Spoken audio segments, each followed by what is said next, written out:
In the grim darkness of the far future, there's a metric crap ton of gods you have to fear. From golden-armored Turkish men to glowing space elves that look like they're auditioning for a rave. But if you're looking for the real problem children, say hello to the ruinous powers. The youngest of them is the horny chaos god, and her older brother is the corny chaos god. Yep, he goes by the name of Khorne, the roid rage older brother of this dysfunctional family. Picture the Hulk if he traded green for red and got a subscription to Murder Monthly. And he literally only has one life mantra, and that's if it moves, kill it. And if it doesn't move, kill it anyway. Legend has it, Khorne was born during humanity's medieval ages when folks were busy inventing new ways to stab each other for fun. Others say he always existed, and it was Khorne's whispers that first seduced our caveman ancestors to pick up a rock and bonk his fellow caveman, creating a cycle of violence that fed him to become the chaos gods he's known as today. But just because he's an alpha gym bro doesn't mean he works solo. He's got a lot of friends, including Angron, the demon prince of incompetence. Together, they turn senseless violence into a galactic spectator sport. Khorne is obviously a god, but he's usually depicted as the ultimate gym bro your girlfriend told you not to worry about. He's 100 feet of pure, unhinged testosterone wrapped in spiked armor. But like the other chaos gods, even though Khorne is referred to as a him, he doesn't really have a true gender. It's 2025, so Khorne is gender fluid and can identify as anyone or anything. He enjoys chilling on a brass throne perched on the most metal mountain imaginable, a stack of skulls taller than a pyramid. It consists of human skulls, Tyrannid skulls, and probably a few unlucky orc skulls. And let's not forget the sword. It's got edgy names like Woebringer and End of All Things, and it doesn't just kill people, it rage quits planets from existence. One swing and poof, you're in the deleted scenes of reality. Because of this OP sword, an uneasy state of balance exists between the chaos gods out of pure fear. Like I mentioned earlier, Khorne has homies, and if he had to pick a BFF to send flaming emojis to at 3 a.m., it'd probably be Angron.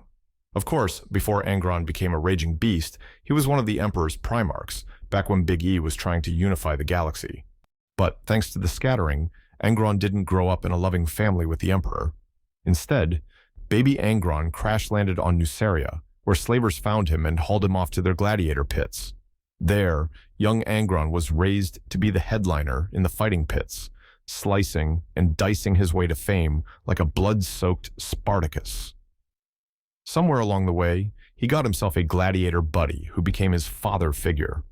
The nobles thought it'd be hilarious to force Angron and his dad Figure to fight to the death.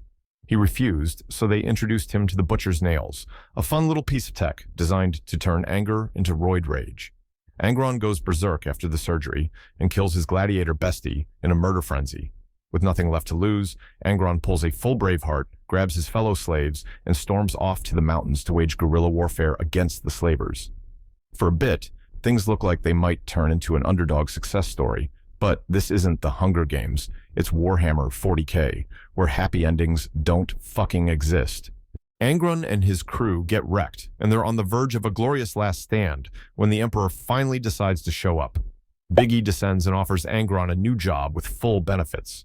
To the Emperor's surprise, Angron rejects and instead chooses to die with his brothers fighting against their oppressors.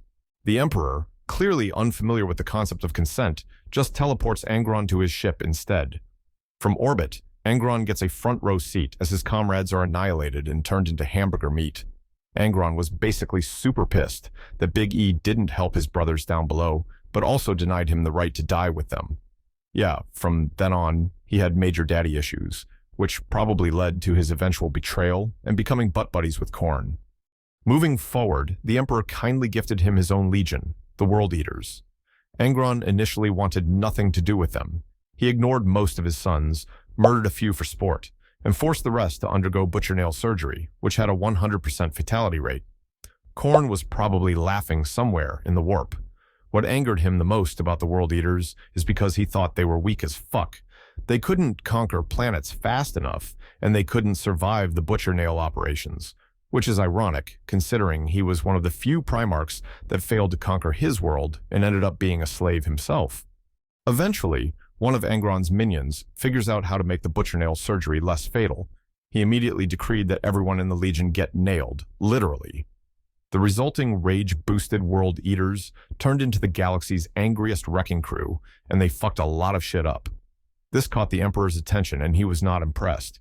He sent Leman Russ, the Furry King, to calm Angron down. This obviously did not work. The Emperor then decides to send Horus instead. Big mistake, because at this point, Horus had already been corrupted by the ruinous powers. Horus basically told him that the Emperor was a loser weakling, devoid of honor, and that there was a place for him in a new order. Horus also offered revenge against their brother primarchs that had criticized his legion. Angron needed no further convincing, deciding to join the traitors when the Horus Heresy broke out. He eventually transformed into a demon prince when battling Guilliman during the rebellion.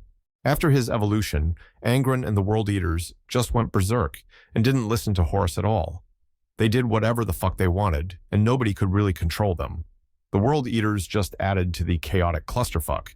Eventually, Angron ends up getting sealed away into the warp by the femboy, Sanguinius, and the rest is history.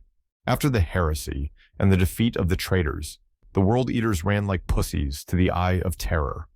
With no leader, they broke up into war bands and just decided to do whatever they wanted, which was mostly just lots of killing. This probably made Khorne extremely happy, since he doesn't care from where the blood flows as long as it does. But Khorne doesn't just roll with Primarch pen pals and Space Marines, he's got a demon fam too.